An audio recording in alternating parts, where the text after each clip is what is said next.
Welcome to this edition of Tech Talk. My interview guest this week is Bill Capen. He is a senior engineering technical specialist at Honeywell with a 34-year pedigree in a variety of roles within the electronics manufacturing industry.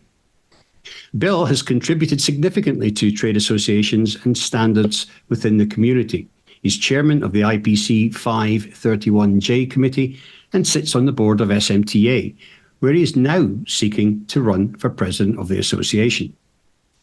We'll be discussing the role of trade associations in today's fast-moving electronics manufacturing environment and what skills and policies Bill Capen would bring to SMTA if he were elected president. But before all of that, I want to ask you one small favor. The success of our podcasting programs relies heavily on your support, and it would help us enormously if you could subscribe and like this episode by clicking subscribe and ringing the bell below. And we will be right back after this.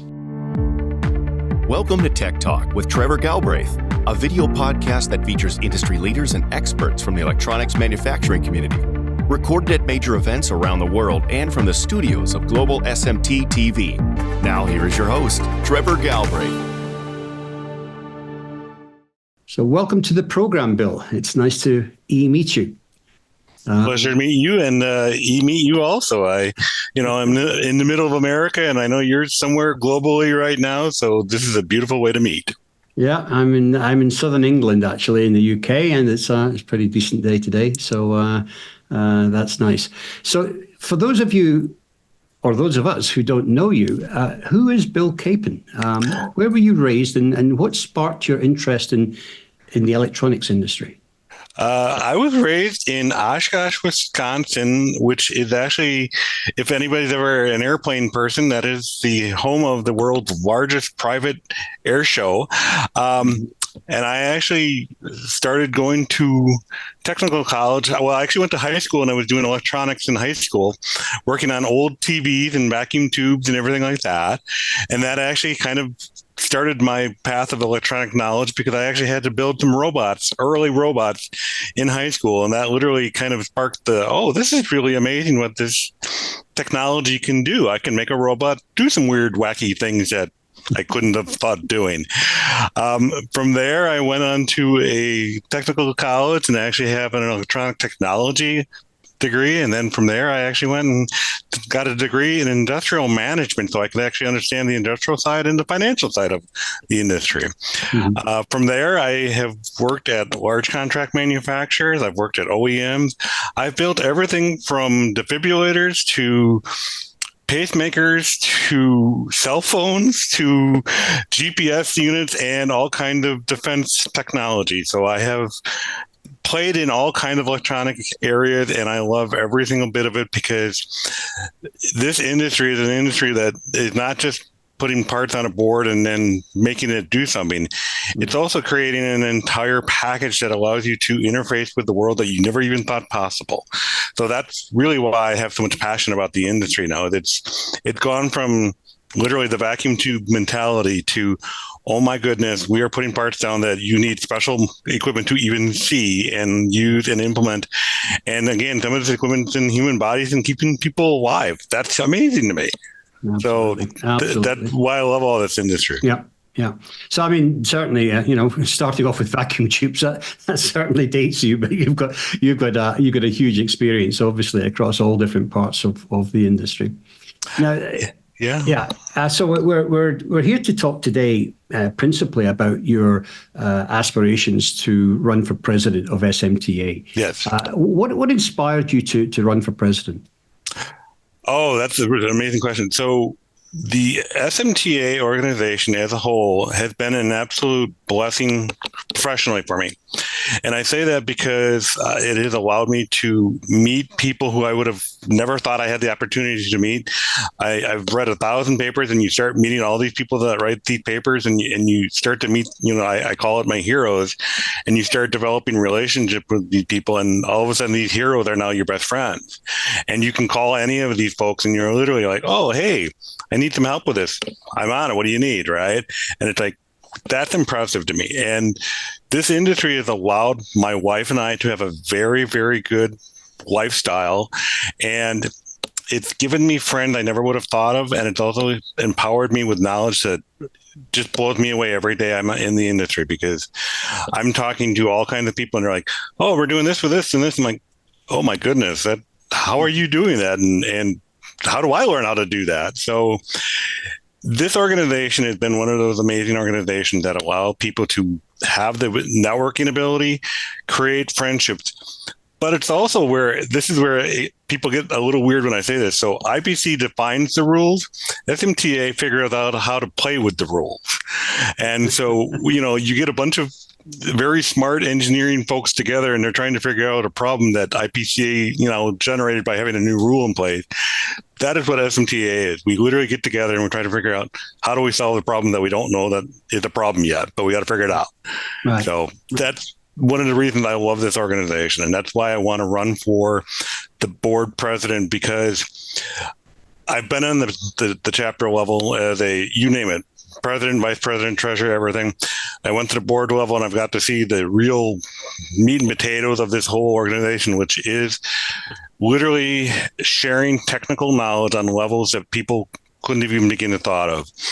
And as president, I really want to have that opportunity to just continue to push SMTA forward and encourage the mentorship, because we're celebrating 40 years.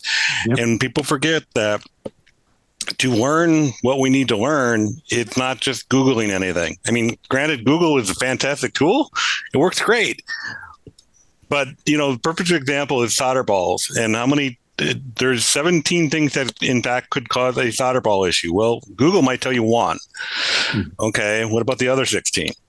Yep. So as the organization has matured and developed, it's folks like myself that I want to keep pushing the sharing of the knowledge and sharing the information, because at the end of the day, we have become a very technology driven world.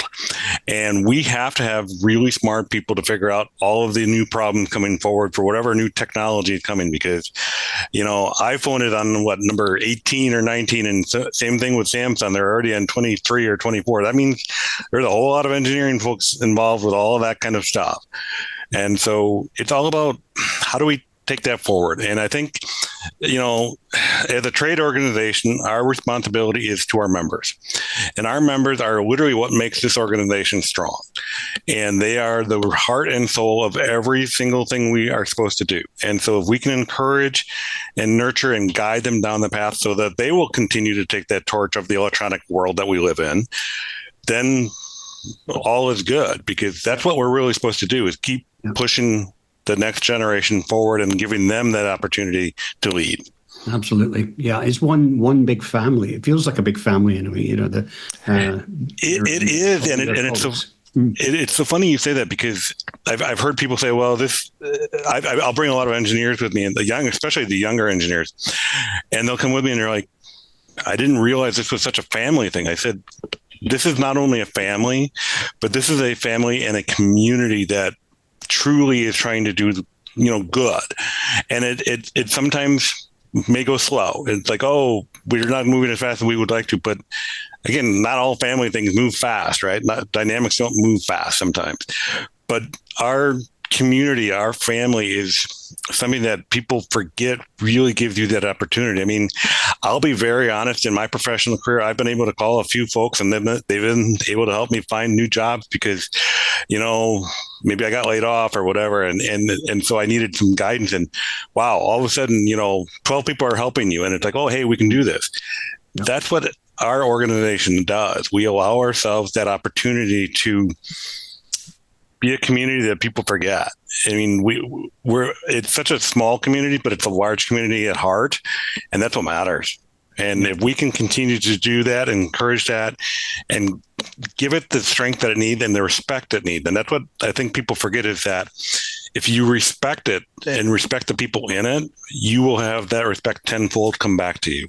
Absolutely. So you mentioned IPC a little bit earlier there, and obviously there's other associations out there, like IMAPS and etc. How would you define the role of trade associations? I think trade organizations are really what is kind of I'll say it this way: they're the muscles of the body of the electronic world. They're we've already got the structure of how do we actually manufacture something, but the trade organizations are the muscles. And so they actually allow you to move your fingers and tendons and stuff like that in ways we couldn't have thought of doing. And they allow people to grow technology wise and knowledge wise, and they give them the ability to think outside of the normal structure that we have in the electronic world of, okay, we have a board, we put parts on it, and we, reflow it, and we do whatever the next, right?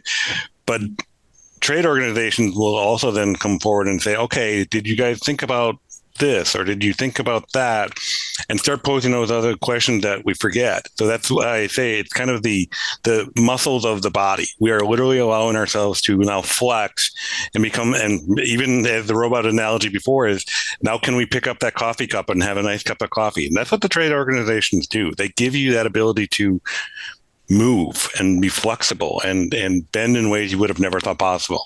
Yeah, they do it through in the form of technical presentations and papers. Yes. that open up debate on different technologies.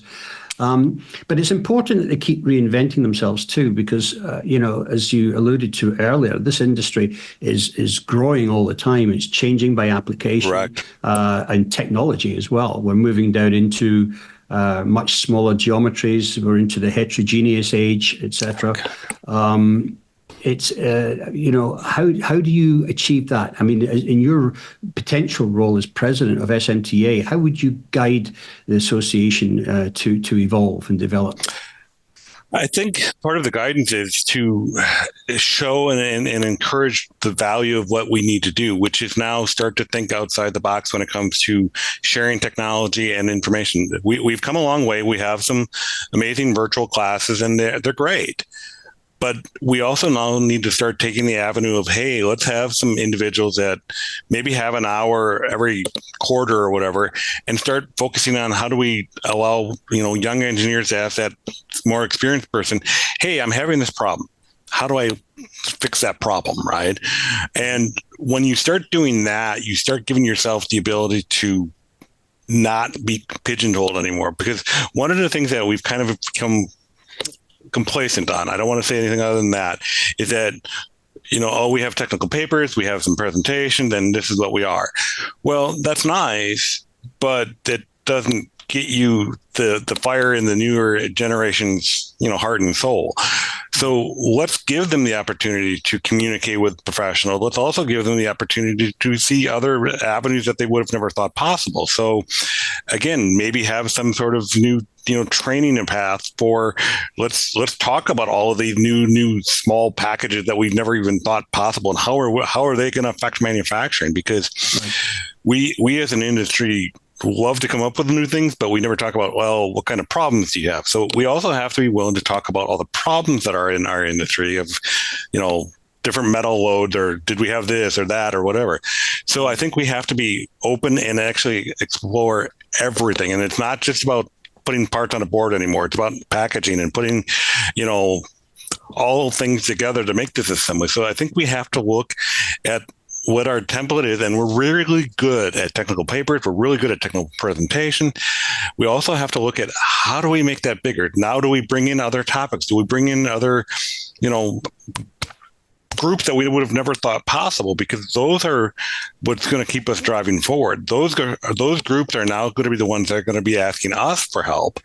And if we can work together as a community, we can then start to figure out how do we go long-term, not short-term. And so that's where my goal is to start working with other, entities, INEMI and all that. And literally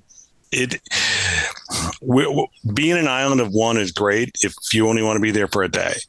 But if you want to be an island of many in a community like we already are, then we have to go and be more interactive with other organizations and have opportunities to share information and not necessarily feel that, oh, this is my information and this is my information only, and I don't want to share with anybody. Because once you do that, you start dwindling down already. And so the more that you share, the more you get back. And so that's what we're going to have to do. Is we're going to have to start having more relationships with, again, INEMI, IPC and all that. And we already do, but we need to take it farther.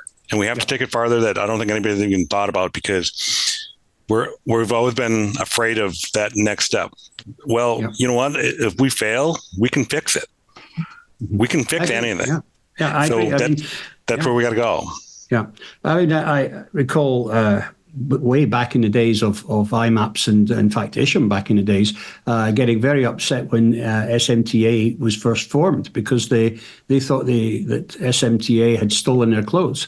This was their technology. Well, the fact was they weren't actually talking too much about SMT back then, but it was obviously a natural evolution. So, what I'm alluding to is not getting caught in that trap. And keeping that open mind, and as you say, collaborating with other trade associations, with everybody else, and just being able to keep that mind developing and evolving all the time.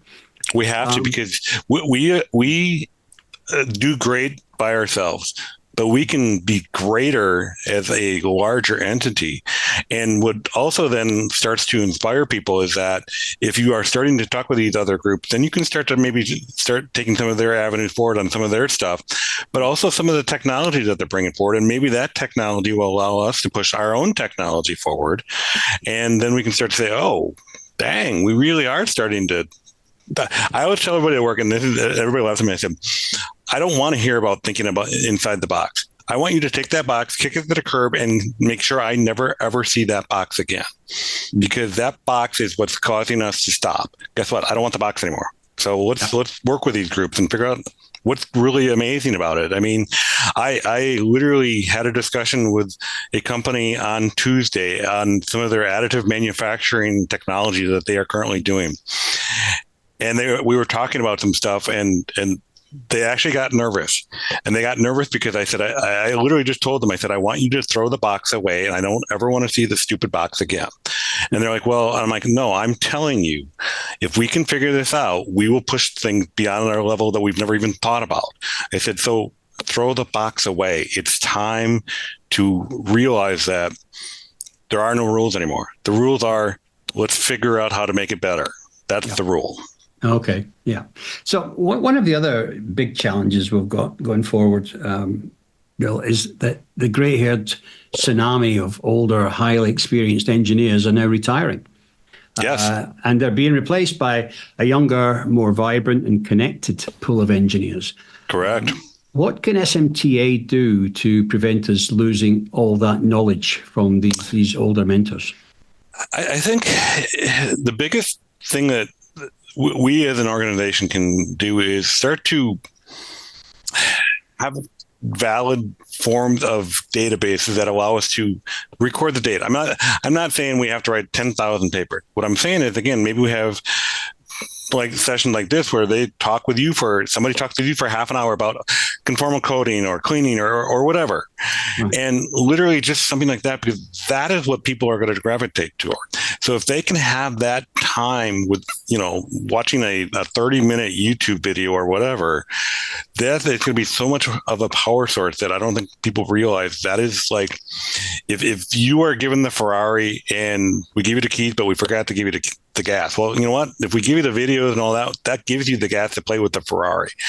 So we need to start looking at that avenue of how do we share that information in a way that makes sense. The biggest way to make sense is literally conversations like this and videos like this, because I will tell you, I have read 1,000 papers, technical papers. They're great. The problem is that they take a lot of time. They take a lot of energy, and sometimes you don't always get what they truly are trying to drive to as far as what the data says. But if you see a person and you're talking with that person and you get to understand that, then you start to comprehend, oh, this is what we're going to do. So the loss of the technology information is very real. And I agree 1,000% that we need to figure out how to not have that go away. This is why I'm saying we also have to think outside the box. Is, again, how do we share this information? We can't be afraid to use technology like we are now. And everybody got so burned out because of, COVID and, we don't want to do these Zoom meetings and all that stuff. Guess what? It worked. The technology worked, and it worked in a way that we never thought possible.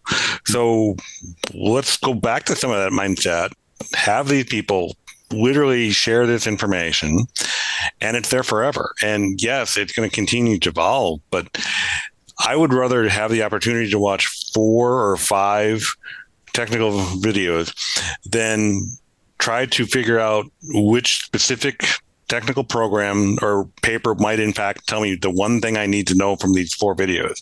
And I think that they both serve a purpose, but we also have to understand that our world doesn't live and die on technical papers anymore. It lives and dies on how can I see it? How can I literally get instant gratification for it? Right, it does. I mean, we're all working in shorter time scales. Oh, yes. I mean, what are your views then on social media as a tool for learning? And does it replace traditional media and peer-reviewed journals? Yes, I think it will. I think social media as a whole is an amazing thing, as long as we use it responsibly. I think it's a tool that. Don't you think there's a lot of chaff out there? I mean, being able to cut through all of the messaging that you get on social media can sometimes be a huge job. Correct. I mean, yes, it's a great tool for being able to do some research, but you cannot always guarantee that is good research just because it's on social media. Correct. And I agree 100% with what you're saying.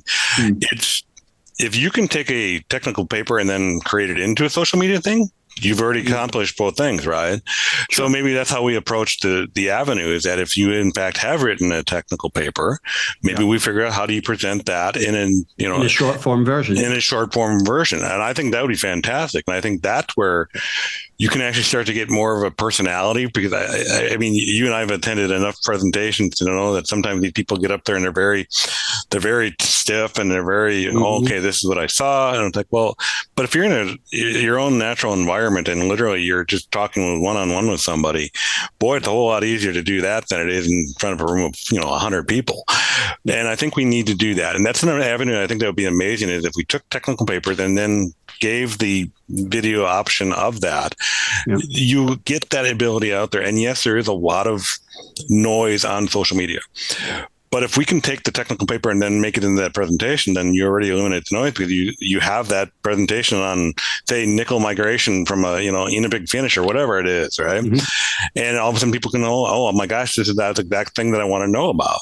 And that's something that I think all trade show organizations have to start looking at, is how do you take your technical paper and put it in a form that, again, people want to see. And I think we as an organization can lead others by doing that and thinking about how do we expand our broadcast point of view on the social media point of view. Because, it's hilarious. We have, you have these chapters like, oh, I have my own social media site. Okay, what's on there? There's like, oh, we're doing this. Okay, cool. But maybe could you have some other links to, oh, hey, if you need to know something about, box build, here are some great YouTube videos and stuff like that. So if you can start to create your own pull down library, we'll say it that way, from a social media point of view, allow and say, oh, hey, on YouTube you could see this, or on TikTok you could see this, or Instagram or whatever. Boy, that's going to be a game changer, because now you're talking about a generation that literally that is how they learned and grew up. So if we can figure out how to work that, then your younger generation could be like, okay, we're already using your tools, love it. How do we keep pushing that forward? Right. Yeah, that's not a bad idea, actually, trying to get at least into a short form teaser that then if they did want further information, they could go to the author or the source to get more detailed follow-up. A large part of your expertise has been based in troubleshooting and root cause analysis. Yes. What are your plans to convey these very specialized skills to the next generation? I think it's one of those things where everybody loves to say, oh, I know how to 5S something, or use my Sigma tools, and I'm all of a sudden going to be amazing at solving something. Sometimes solving something is not solving something. You actually have to understand what the root cause is. So we need to take, as a trade organization, the mindset that we need to start teaching problem solving and digging down to the root cause. And if that means we have to, again, work with other organizations that in fact maybe offer a newer version of a green belt or a whatever, brown belt type approach from a Sigma tool point of view, that's what we need to do. Because as organizations go, there's always problems that people want to solve, but nobody's like, well, we didn't really solve the problem. But if you give them the tools to figure out how to solve the problem, then we can, as an organization, become stronger. And we have to do that because, again, younger engineers do not always want to use those tools because it might take some time. But if we have a video walking somebody through, hey, by the way, I used this fishbone technology and it did actually start to point out to, a real problem, not just a symptom of a problem. Wow, that's powerful. And it also then allows people then the ability to prove to their own management why their membership in trade organizations matters, because they were able to use tools they learned from them and grow. And then all of a sudden their management's like, oh, well, you did solve the problem, so we're no longer going to be, losing money. So it's a win-win from them, but it's also a win-win from our organization, so we can in fact grow and develop and keep pushing all that ideas. Yeah. Okay. So if you are elected president, you mentioned going back to the roots of the SMTA. What did you mean by that? What does it entail? SMTA was really designed to be a networking organization to allow people to exchange extremely intelligent, wonderful technical data through technical papers. And we've done a great job at that. We have done an absolutely amazing job at that. But we're 40 years old now. So we now need to figure out, okay, how do we keep moving forward? And to do that is we have to become what we weren't. We were never strong at, certain things like IPC or whatever, but now we have to become strong at all things. And to become strong means, again, we have to be open to fail. And to fail means maybe we try the technical presentations into stuff, and maybe it works, maybe it doesn't, but we adapt from that. This organization's been amazing at adapting and growing. And now that we are truly on a global level, I mean, you have the Mexican chapters that are absolutely doing fantastic. You have the US chapters that are really starting to try to figure out their own avenues. You have the European chapters that are starting to become very, very involved in the EV world and all that stuff. And you have the Asian chapters that are really starting to kind of, start to figure out who they want to be when they grow up. We'll say it that way. So if we can continue to support all of those factions of the entity as a whole and allow each part of that to grow in their own path, because the U.S. model is not the perfect model for every chapter. It just isn't. The European approach works great for you guys. We as a organization should not force USA rules on you. If you're having success and you're having people attend, that's what we want. Same thing with the Mexican chapters and the Asian chapters. We have to let you guys focus on what you do best and how you organize it, because that's where we are strong together. Because if we can allow everybody to be your own self, then nobody's like, oh, well, they're just trying to push US rules on us and we don't want to do that. I don't want to do that. My goal is not to push something that might work, for a chapter in Ohio on, a chapter in Asia. If the Asian folks are doing amazing things, then we have to encourage it. And we learn from that, and we share those technology thoughts and points of view with the other chapters and say, hey, they had success. If it works for you, cool. Don't be afraid to try it. And again, if we start to have the collaborative effort of all of the chapters that are worldwide, then we can start to become even stronger. Because again, if we focus only on one mindset, we're going to have problems. And we've had that before. And unfortunately, that sometimes works and sometimes doesn't. Yeah, I agree entirely with you. I think they absolutely need to have some autonomy to be able to organize and do some of their things themselves in the different regions. Because at the moment, everything seems to be working from headquarters in Minneapolis, who've already got a very full schedule, if you look at the number of events that are on in the US. And therefore, perhaps some of the other events don't get some of the attention that they would like. So I think, having their own autonomy, which of course would mean having a person of some sort to act as administrator, at least in that area, is very important, because that person gets up every morning and only thinks about that region and growing that part of SMTA. So I think you're absolutely right on that one. You said that the best meeting is a meeting that someone attends. How do you plan to attract more people to attend SMTA meetings? So this is where I differ with a lot of people, and I say this in all truthfulness. When I say the best meeting is when somebody attends, is if I have 5 people attend an event, but all 5 people took something from that event, those 5 people are now going to tell 5 other people, who might tell 5 other people. But if I have 25 people attend an event and only 2 people attend the event, I may only have 2 more people come to the next event.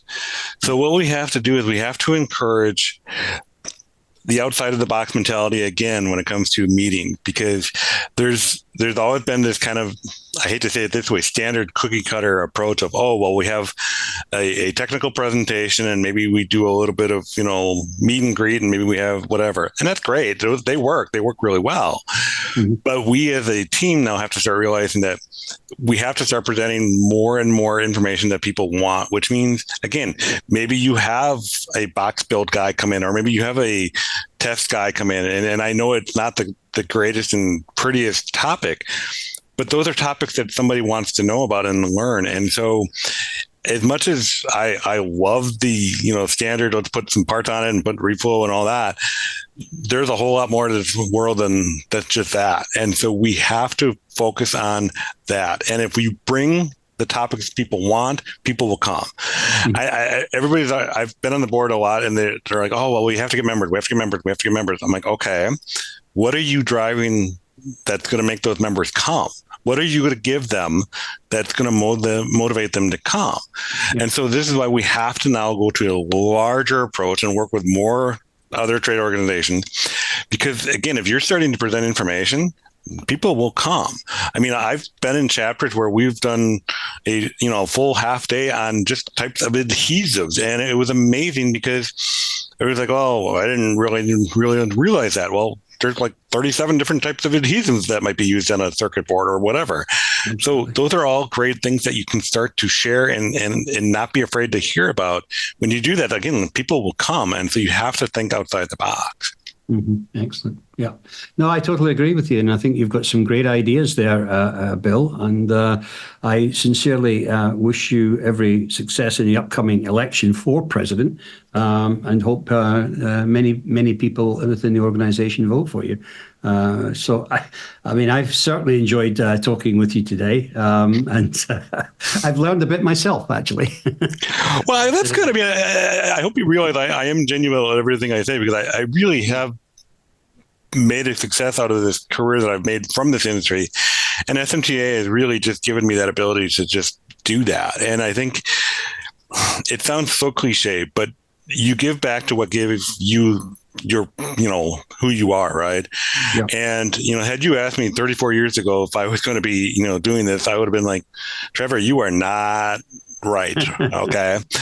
But because of all the trials and tribulations and challenges that I loved from this industry and growing with the people and growing with the community, that is what's given me the ability to want to do this. And again, we have to think outside the box now. And it's so,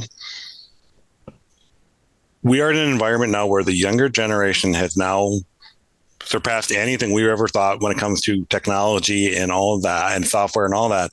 So it's time to allow ourselves to do that too. And so that's really my goal, because I don't ever want to stop learning. And if I can continue to learn, I think the organization can continue to learn, and then we share, and then we get everybody else to learn too. So yeah.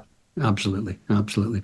Well, I wish you every success along that journey, Bill. And I want to really thank you for coming in and talking to us today.